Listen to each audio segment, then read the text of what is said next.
Hindi ngunit gumamit kayo ng sabon na isang klaseng sabon na maganda sa tingin niyo o effective sa nag-post ay okey na. Hindi ngunit nakita niyo sa isang post na ang cream na ginamit ay maganda sa face niya ay okey na. At hindi rin ngunit gumamit ng serum ay okey na rin. Kailangan magma-match yung lahat ng gagamitin niyo sa 'pag ginamit niyo sa mukha niyo. Alam niyo kailangan mahiyang kayo sa isang sabon, gamit ko Mela Glow. Mahiyang kayo sa cream, ang gamit ko Snail White na cream. At mahiyang kayo sa serum, eto konti na lang of body skin eto yung AHA body serum, ito yung gamit ko buong katawan ko. Bakit?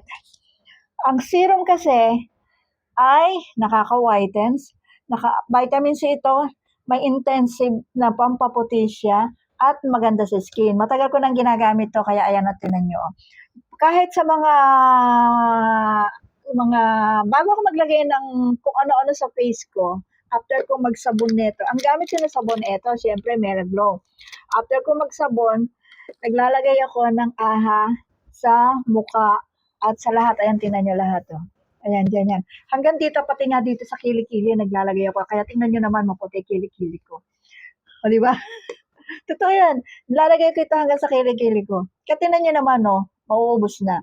And after ko magsabon at maglagay nito, ang gamit ko naman ay itong Snail White.